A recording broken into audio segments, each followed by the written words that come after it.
Hey everyone, and welcome to another episode of the Friday Times. I'm your host, Elia, ayoub. And today's conversation is with a dear friend of mine, an old colleague, who we go way back. And in fact, one of the first episodes of this podcast in 2020 was with her as well.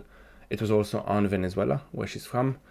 And my conversation with Laura Vidal, our guest today, was on Venezuela, was about Venezuela, but it was also around Venezuela. That's why I decided to title this A Liquid Conversation on Venezuela, a reference to Zygmunt Bauman's Liquid Modernity and Liquid Identities.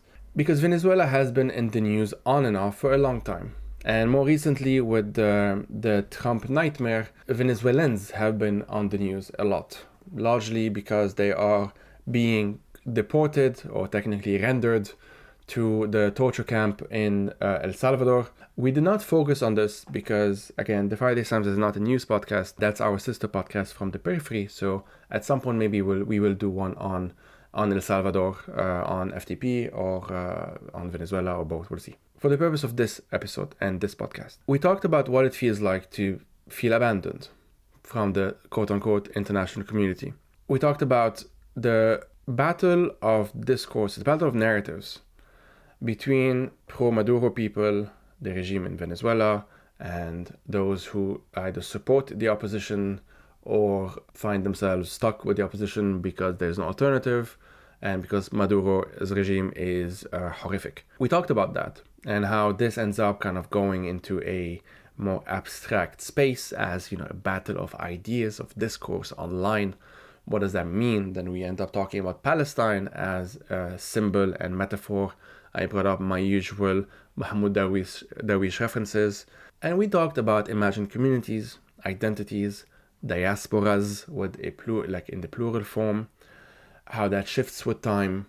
And that's what I mean when I say that this was a conversation about Venezuela, but also one around Venezuela, and by definition, or rather by necessity, around identity.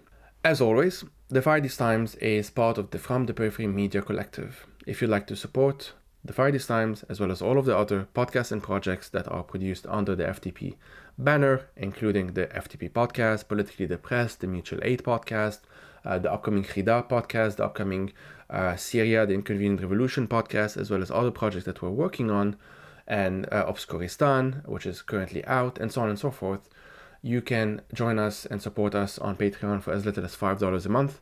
And by doing so, you'll get early access to everything we do, exclusive content to the various podcasts, an invitation to our monthly hangout, an invitation to our movie club, which is currently on Lebanese cinema, and so on and so forth. You get an invitation to all of these things, privileged access to merch once we figure out how to do that, a bunch of other things that are in the pipeline that we're currently working on. You'll get early access and exclusive access in many cases to all of that. As always, thank you for listening, everyone, and take care.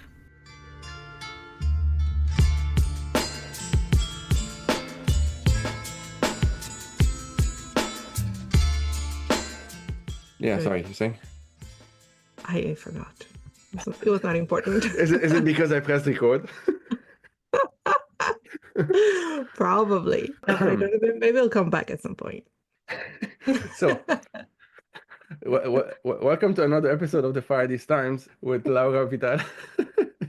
So what we're going to do, we have a structure, dear listeners. Don't worry, we did prepare for this. It's not just vibing. You were on one of the first episodes of this podcast back when I was still learning how to do sound editing, 5 years ago.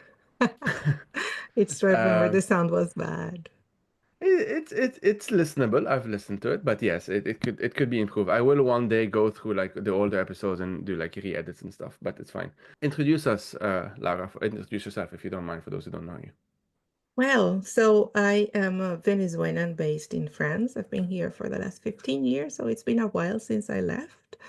I'm also a researcher. I'm a researcher in education sciences, and my specialty, if we can call it like that, is online communities. And these online communities can be online communities of activists, of journalists, of bloggers, which were it was the first community I studied. I am very interested in digital rights in general.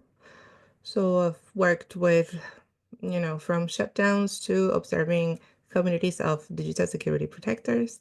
And I'm also the editor of the Americas for IFEX, which means that I tend to cover and monitor what a lot of NGOs are doing to defend freedom of expression in the continent. And you and I have two jobs in common in the sense that we both worked at Global Voices in the ancient past, That's and I right. also worked at IFX covering the MENA section. One of the things I want us to focus on is this, I'm just gonna call it like the Venezuela question, which is probably a bad one, but in the sense that it's it's like mentioned a lot. It's in the news here and there, but often it's mentioned passively, like as a side note, or as a almost like as a matter of fact that like this is the place where things are bad. There's a crisis over there. It's been bad for a while. You don't need to, hurt your brain too much thinking about it now. And this is why people have left, for example. So this at one point, if yeah, I guess now Sudan is one of the worst, if not the worst. But at one point, Venezuela was described as the worst refugee crisis in the world, stuff like that. It certainly had that title at one point. Although goodness knows the context that we cover tend to have that at various points in their histories. Um, let's start with how have you been experiencing, reading, whatever, the news of late, right? God. Well, uh, I tend to call this experience like looking at the mess from a balcony because I'm not there, and that means that in many ways I've been safe from a lot of the hassles and a lot of the threats that many of my friends and colleagues have had to go through. It's a very uncomfortable place because it's a place of a lot of guilt. It's a place of a lot of um you feel so powerless, when you're reading everything. And then when you see the narratives that tend to circulate that are so misinformed, very often because of government efforts. And it's also pretty painful when you belong to a community that is interested in the defense of human rights. And this community sometimes is also misinformed and tends to support efforts of a government that violates human rights. So the circumstances really pushes to many sides, very often sides that we never chose.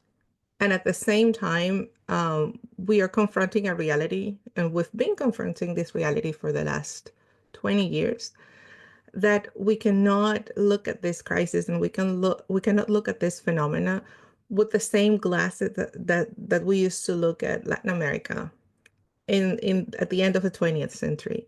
This is all very different and it's very messy. And sometimes I feel that this messiness is done on purpose. It's very difficult to understand. For a lot of people, it seems to be remarkably easy to explain. And so many things are left behind. You see in many of the coverage, and I will say global, being careful with the use of the word global, but it's actually media in the United States and Western Europe that it spreads to the rest of the world, and that ends up being the source of information of a lot of people. I was surprised to see still today discourse that is really, really lacking a lot of context. And it's not that we haven't had time, to catch up. It's not that we haven't had instances in which I thought we had understood that this context is extremely complicated and we cannot read it with this good guys, bad guys, sort of lens. Um, and it has been for a long time. One thing that I think is important to understand in terms of Venezuela is that this is a really old story, and we have glimpses of it every time something in the media sparks about it. Well, that's why we're talking about it now. It feels like it happens in chapters. And these chapters tend to be political crisis with elections, with protests, And now with this uneasy relationship with the United States, especially after the big migration of the 20 that started more or less in the 2014s. Of course, it wasn't the beginning of it, but it was, I will say it was like the big explosion of it was from that time on. And Venezuela is one of those cases that if one spends a lot of time studying it, and one is from there, as is your case, there are lots of things that I would imagine, and of course, through conversations with you, I know is the case, um, feel frustratingly absent. Like the why of it all. Like, okay, why have people fled? Well, that's not, there's no one reason. There is, to various extent, like overarching themes, like the authoritarianism of the regime, the corruption, the economic crisis, all of that stuff. Fundamental structural problems that have to do with the economy of it all as well, in addition to the authoritarianism of it all as well. The first note that I have on my notebook is like, how does it feel to be abandoned, right? Because we talked about that. And there is this sense of the quote unquote international community, which one thing on the Fridays Times with most of my guests is that most of the time we say quote unquote or the so-called or like the ironically named, and or we just say it in a way that sounds sarcastic because it is. Um, it feels almost like a cruel joke to talk about the international community at this point. But how has and here it's like a gross overgeneralization, but how has the Venezuelan experience been on vis-a-vis that, if that makes sense? Okay, Not I that there think is that one, of course. so I think that something that could be useful for us is thinking in terms of narratives, because there are many stories and many contradict one another. And the different, the different sides tell different stories. So something that has been very powerful in the case of Venezuela is that there has been a steady, careful construction of narrative. And that has been very, very useful for the government. Having this narrative in which the Venezuelan government is a rebel government, is an against the US government, is a non-aligned government, is a government of the left, is a government that represents people that have never been represented. And of course, there are elements of truth in it, especially at the beginning. However, when you zoom in, you see that the process has been also very meticulous in an effort of using democracy to dismantling democracy. You see that, yes, of course, you can definitely see the story of representation of peoples that have never been represented. But at the same time, you see steady efforts in dismantling institutions, undermining democracy, controlling the media, eliminating the media, and eliminating critical voices. And that has only gone up. One little beef, it's not little, but one beef that I have with a lot of media that I check from the States and from Western Europe is that the narrative tends to put Maduro as the beginning of the disaster. And that is definitely not true. This has been a process that is much older.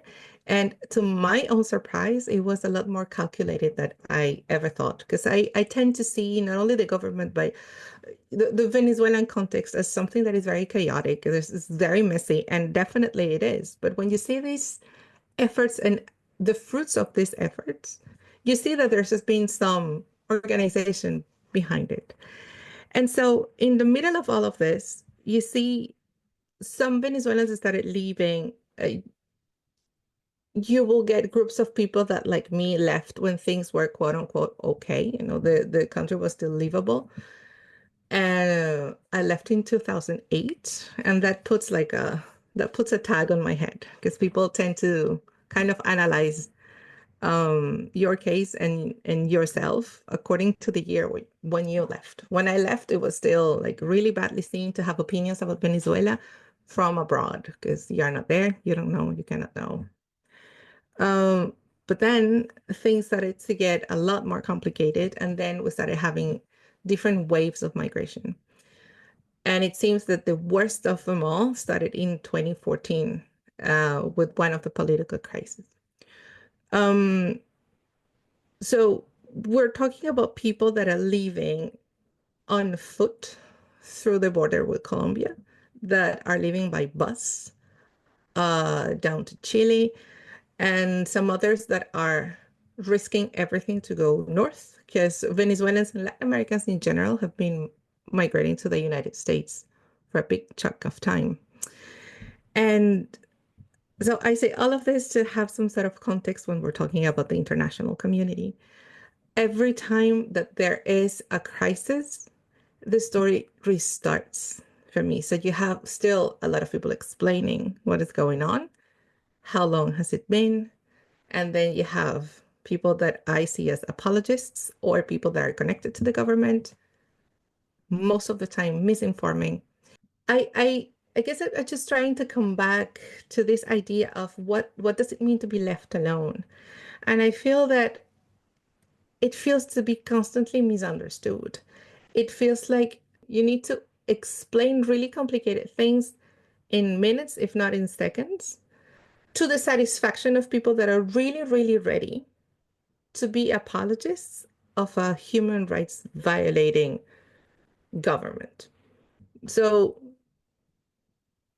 in my personal experience, it has translated to colleagues and friends not giving support, not signing letters, asking for the respect of human and digital rights. It's seeing experts that are constantly invited to international events, signing happily and freely documents supporting the Venezuelan government, even when you have told them over and over again that there are human rights violations that are grave and that are impossible to hide anymore. I think just quickly to acknowledge that a lot of what you and I do, in terms of explaining, contextualizing whatever to the best of our ability, also tends to be unpaid. I Oh, think it's yeah. important to say that. Sometimes you Um, pay to be able to talk about these things. mhm, You mhm, pay mhm. your way to conferences and Yes, think yes. tanks and so on to be Hmm. able to keep these subjects alive and push to change the narrative. Exactly. So I wanted to kind of yeah, like I just have this underline just underline that because it tends to be yeah, I guess not talked about enough of just how part of the exhaustion is that also you are effectively working for free.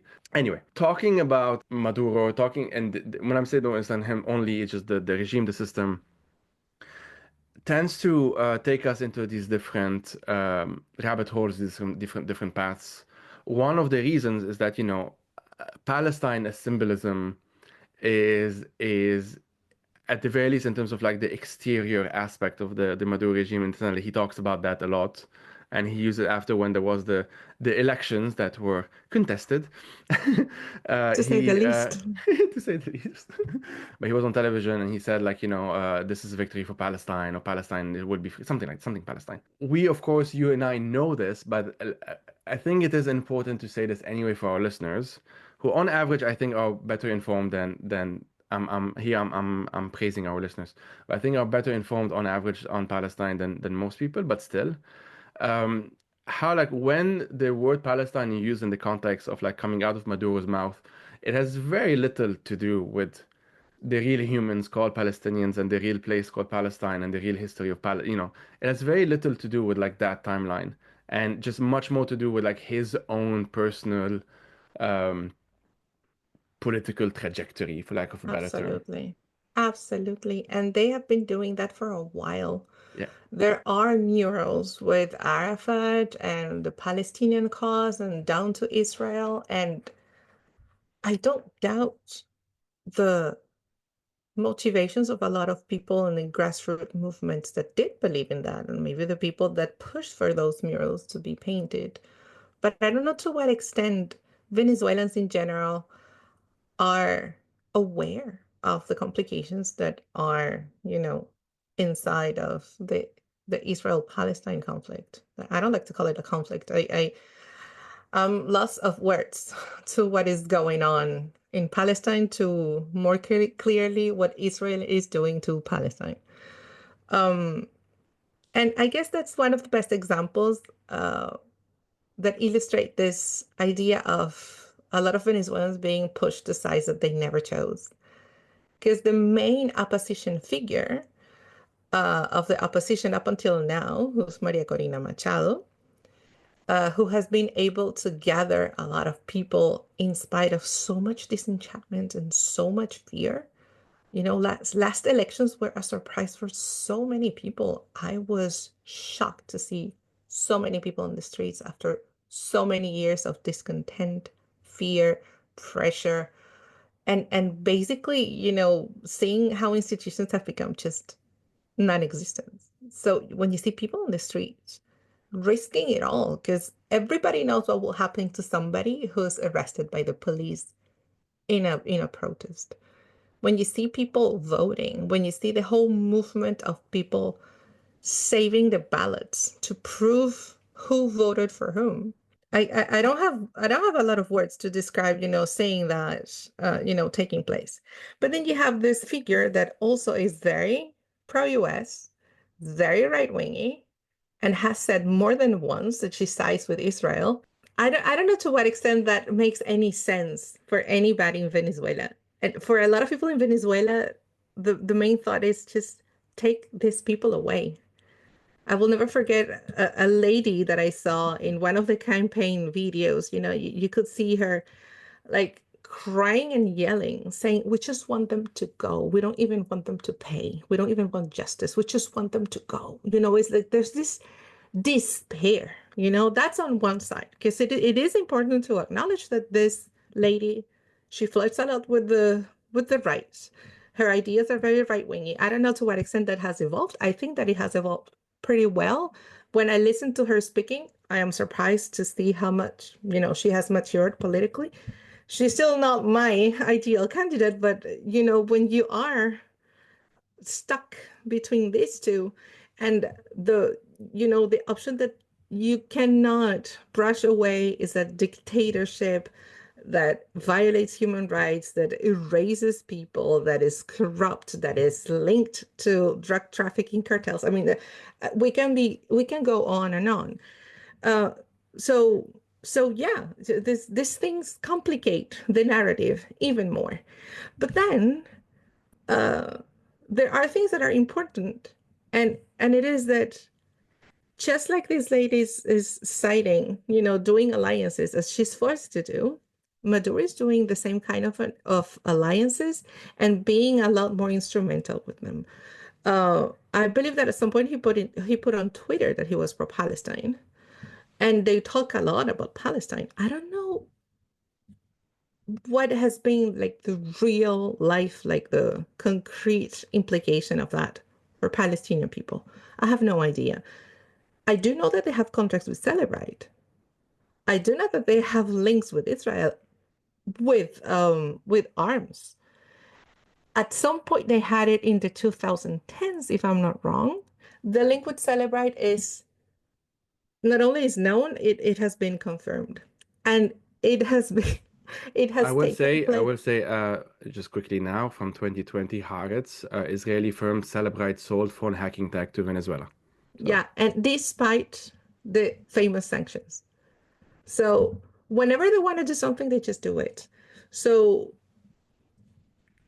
the hypocrisy of using Palestine to get themselves stronger is a lot. It's really a lot.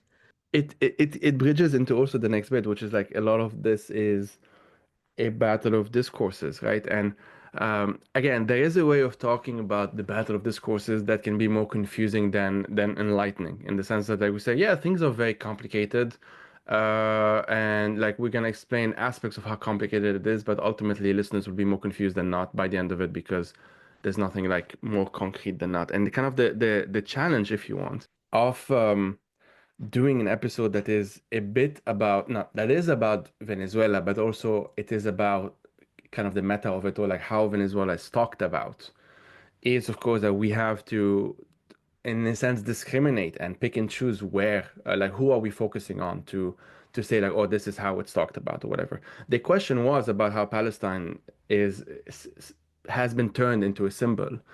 The reason I'm fascinated about this Palestine as a metaphor, effectively, is that Mahmoud Awish talked about that. He talked about Palestine becoming, and of course, as a poet, effectively, he turned and he contributed to turning Palestine into a metaphor. And this is not necessarily bad in the sense that when a context or a struggle is rendered into stories, into poems, into songs, into thought, right, into this abstract in many ways, it can facilitate contact with other thoughts that are like, again, in this idea space or whatever. So we saw and we continue to see people from other places, like let's say indigenous activists, talking about the links between the indigenous struggles in lots of parts of what's currently called the Americas and Palestine. So there are ways of doing this, and even within that, it can facilitate. Like you start with the idea, and then you make it more concrete. Like, are there material connections between how our land, for example, let's say the Amazon rainforest is exploited and extracted from and destroyed, and how the Zionist project and Israel and so on have treated the land of Palestine? Are there connections there? Yes, indeed there are. There are ways of you start with the abstract and then you make it more concrete. You can do this and it can facilitate that, but it doesn't have to. And what sometimes happen, and I dare say most often happens, and this is it might admittedly be a broad generalization, is that it stays in the idea space. It stays in the symbolic world. And it can actually be used, as I think is the case of the Maduro regime, and certainly was the case of the Assad regime, maybe even more notoriously, given that Assad is, Syria is just next door, as a way of crushing in Syria, for example, actual Palestinians, Palestine activists, or rather one of the like intelligence branches of the mukhabarat of the regime was called the Palestine branch. So it can absolutely be while the regime uses the flag and the Ba'athist flag is the same colors as the Palestine flag, because it's the pan-Arab colors anyway, all of that stuff. So those things can absolutely coexist, and in many ways, without the symbolism of it all, is more difficult to do the repression using that story. So it's a double-edged sword. When it's even further away from the context, like Venezuela, it becomes even more about your stated relationship towards the United States, for example. Even then, again, of course, there are ways you can go through like a Eduardo Galeano route and talk about open veins of Latin America and talk about like the legacy of the United States in Latin America, which is of course overwhelmingly negative.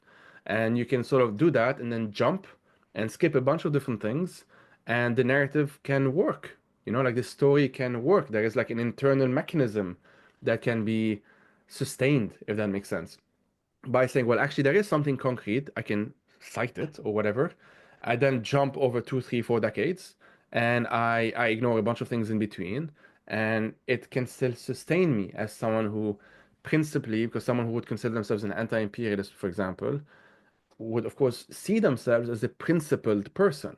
That they don't see themselves as like, oh, am participating in crushing human rights or whatever. Of course, they don't tell themselves that, but they are participating in a noble fight against the ultimate demonio, like the ultimate Satan, and so on. Yeah, and I think that something that is really important there is that narratives and stories, they are long lasting, especially if they're well told. The fight for democracy in Latin America has been really messy, really difficult. And I think that we can really go back to the idea of most of those nations being founded as post colonies. So, not necessarily national projects, not necessarily collective projects. A lot of people that think that these are collective projects for a long time, I was one of them.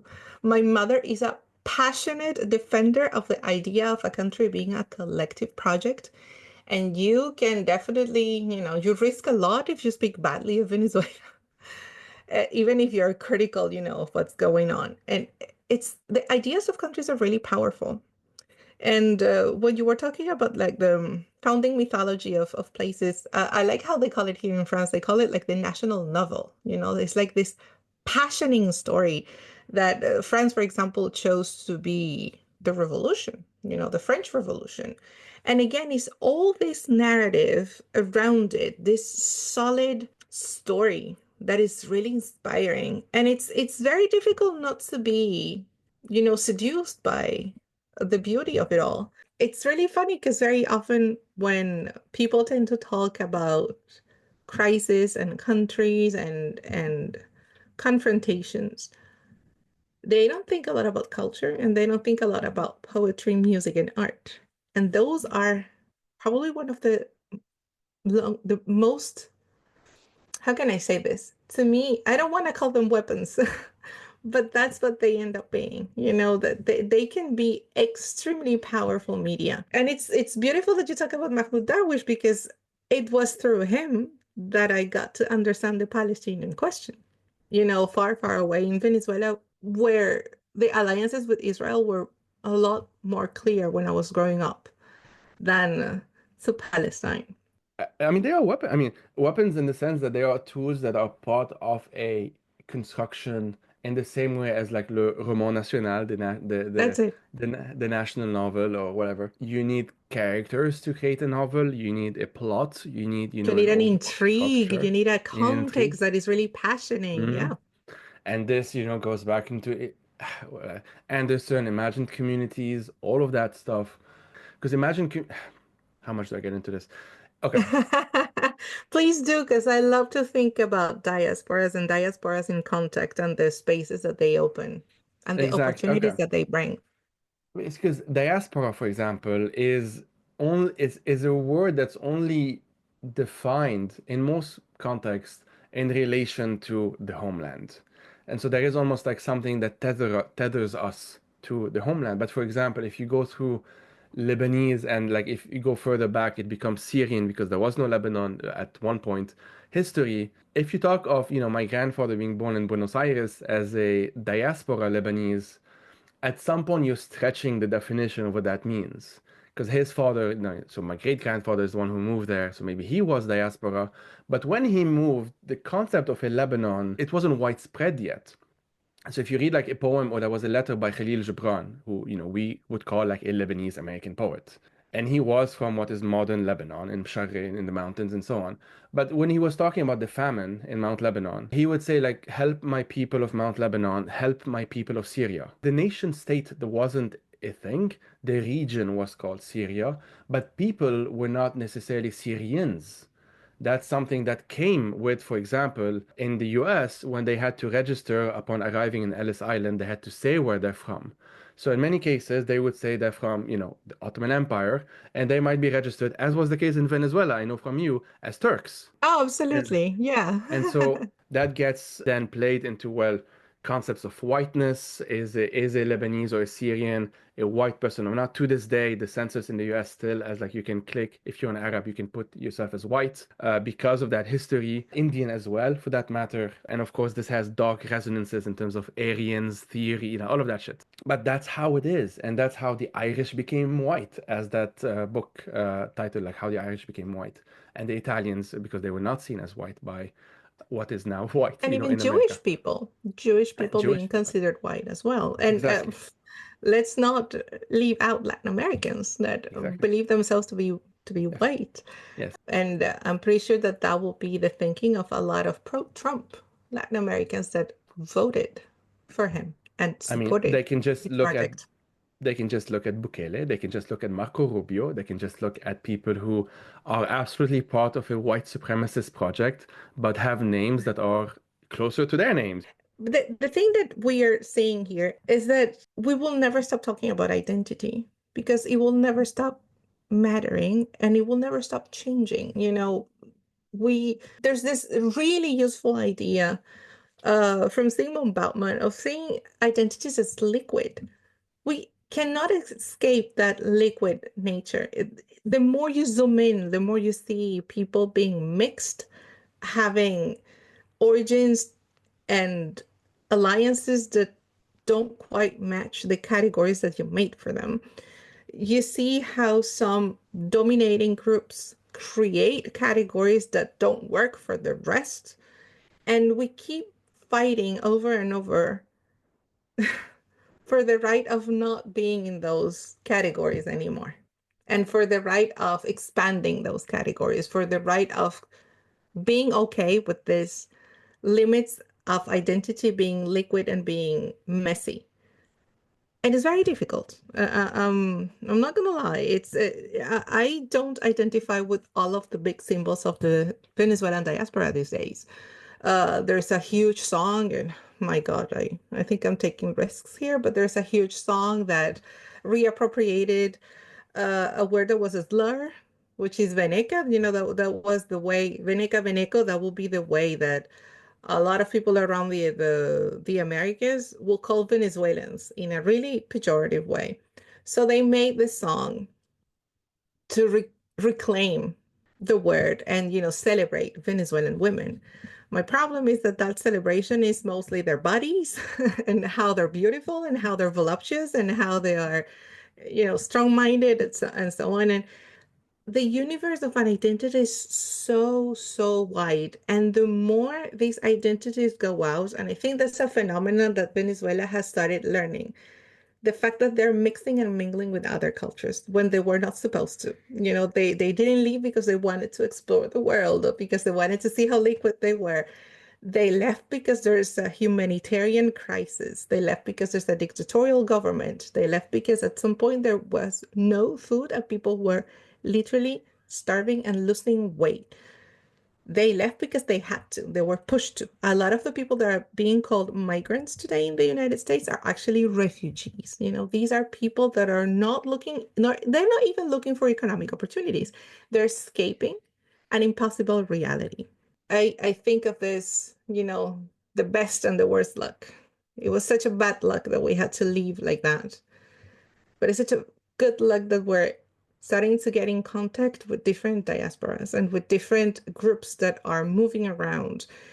I am very interested in the idea of having South, very quote unquote South, with the idea of we don't have to always and uniquely dialogue with the United States and Europe. There are other regions that exist and that have challenges just like ours. Latin America has a vision of Africa that is extremely limited, yet our problems rhyme so much.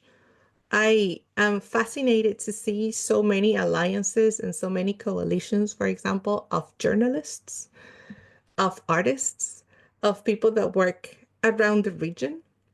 And also dialogues like this one. We met because we were part of people that are also part of diasporas and communities and online communities that find each other and understand each other in spite of the fact that they come from so many different places. So indeed, Venezuela is many, many things. And this popular culture that expands, I don't always like it, but I do like that there are other dimensions that are getting out that are not only these ones. And I think that's more or less a role. The idea of underlining and highlighting things that are happening, that are visible, that you can have access to. It's, I mean, it's not like in 2008 when I arrived in France for the first time and people will tell me about Chavez and oil and the music universe, and I had nothing to show them because everything was so local. Now you have groups, artists, people, writers, more and more literature is being translated, more and more writers are coming out. There is a better representation of this liquid identity.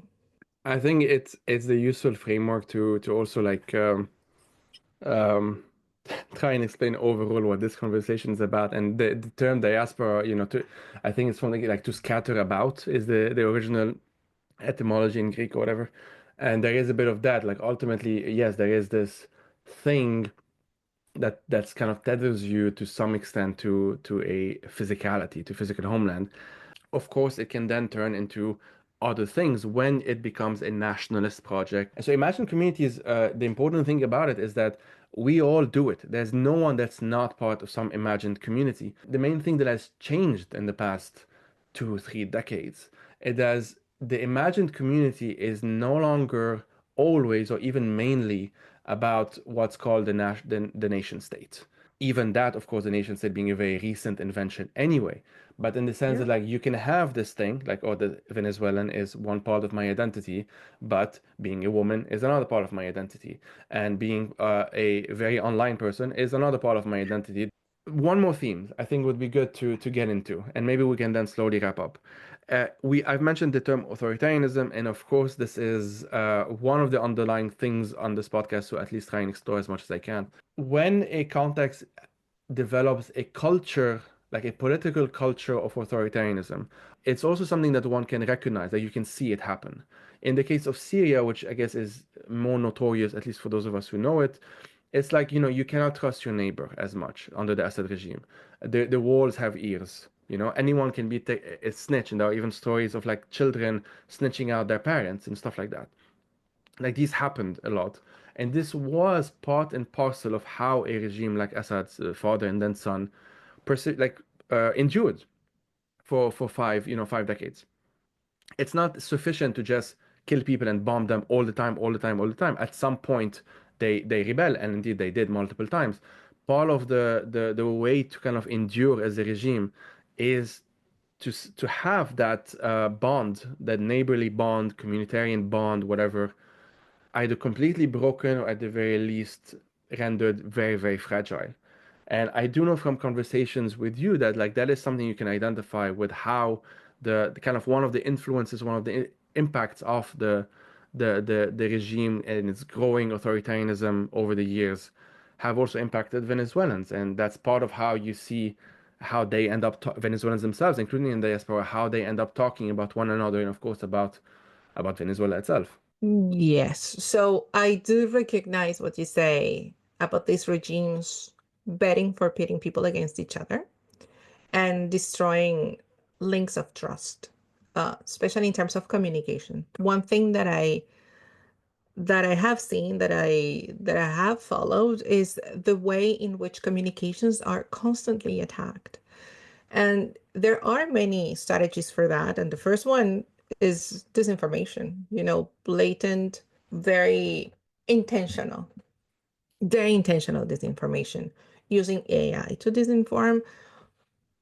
The whole communication context that I talked about before, the fact that you don't have independent media, the little media that is there either auto censors itself or is connected to the government in one way or another. So when you have no information, no independent media, everything is dependent on what your networks tell you. And then when you start attacking how those networks work, when you start infiltrating mistrust among people, there you go a step further. And that's something that we observed a lot after the elections in July. How much you had people snitching on each other on WhatsApp groups, um, neighbors accusing one another because of what they commented on private conversations or in group conversations. A lot of digital security experts starting really, underlining the importance of being careful with what you say in, say, like the building group or the neighbors group. You don't know who's in there, and also there are even cases of human rights groups in which they infiltrate people, either because they arrested and forced them to inform, or because they have surveillance, equipments on them. But definitely there's a bet to break communication among people, especially when you have a scarcity of resources and everybody's just trying to survive. A lot of things can happen, and it's not only political. It can be like the most basic stuff, the fact that that somebody receives money from their family from abroad, so they have money. And so there are many links that are being broken right now in Venezuela. And this is something that I feel is powered by technology, but it's not new. This is something that started with the political polarization, and it continued with the crisis, and then continued further with people benefiting from government contracts or government contacts, even if they're not politically aligned with them. So there's a kind of isolation happening there in a way. So this links of solidarity that will help people, stay together and organize, are being eroded every day. That's why I was so surprised when I saw so many people organized to go to votes and also to protest when they saw the results of the elections. And I think that's also why I keep seeing that the government keeps pushing efforts to break those communication links, those solidarity links, those especially links of trust. So I guess this is definitely one common thread that you can see among authoritarians. One thing that worries me, particularly in the case of Venezuela and in the case of Latin America in general, is on the one hand, the old, very human part of normalizing authoritarianism, finding it useful. In the chaos that is our region, we need a strong man because it's most of the times the man. We need a strong man to keep control of criminality and corruption and so on. So there's this big narrative and there's this big story of the big man solving everything. And at the same time, this very new thing that has to do with technology. Because at the same time, the region is very techno-solutionist. Um, there are many initiatives that are including AI, for example, for facial recognition, thinking that that will definitely protect more people. There's the old discourse of security and so on. However, what I see here is an empowerment of authoritarianism. The authoritarianism that is already there, very offline, very human to human, is going to be empowered by technology. It's going to be empowered by Chinese technology, and it's going to be used to surveil on activists, human rights defenders, and people in general. But other than that, there was a report from Telefonica, which is like the parent company of one of the most important phone providers, like service providers of internet and telephone communications. And there was a huge amount of calls and texts being poached, being surveilled with no with with no judicial permission, just because people in the government wanted to. So I think that's the ways in which this authoritarianism gets more and more digital is worrying, and I think it's something that we need to talk more about, because there are many ways to be prepared, but at the same time, we need to be aware of the many ways in which this can evolve. I'd love to talk about alliances and exchanges. We started Excellent. a little bit, also maybe to wrap up in a positive note. Yeah. Um, Civil society has been hit like never before. Most NGOs have effectively been illegalized, with legislation that has been very present around the region, trying to control the finances and the activities of NGOs and other civil society organizations. However, you can see a lot of organizations, media, researchers, and activists still working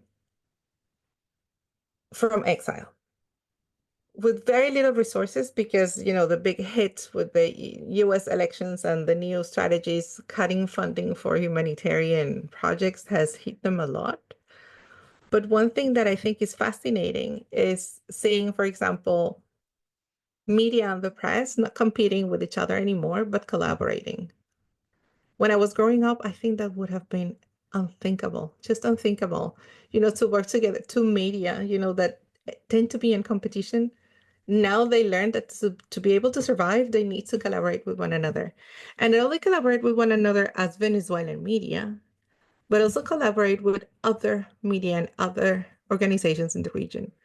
I think that in spite of the many worrying advances of authoritarianism, I think it's very interesting to see how the effort towards resistance has really gone beyond borders, has made us more integrated as a region, has invited us to it has invited us to look at each other differently. This is something that we started doing, back in the times of Global Voices, when we were learning about digital security and surveillance and all kinds of abuses from one another. And it's not like a group of Lebanese people that went abroad and talked to each other. It's a Venezuelan talking to an Egyptian and an Ukrainian and, different nationalities and contexts that thought that they had nothing to do with one another, learned so much from one another. This was 15, 20 years ago. Now I'm seeing this in the context of Latin America, in which looking at each other was not so common. So this integration, I think, is something that is going to be a big strength that we definitely should support and see more. And also for the people that are outside, like myself, which can be a very uncomfortable and guilty-ridden position, roles are very important. Trying to change the narrative is very important. It's a way to at least try to fight against support that doesn't understand, international support that makes these people stronger. So there are a lot of things to do, and you don't necessarily have to be inside of a particular place to be able to contribute to a certain change. So as much as identities and diasporas and experiences are liquid, so are the struggles, the fights, and the resistances that we need to put forward. I think it's an amazing note to end on. Laura, as always, thank you. Thank you so much.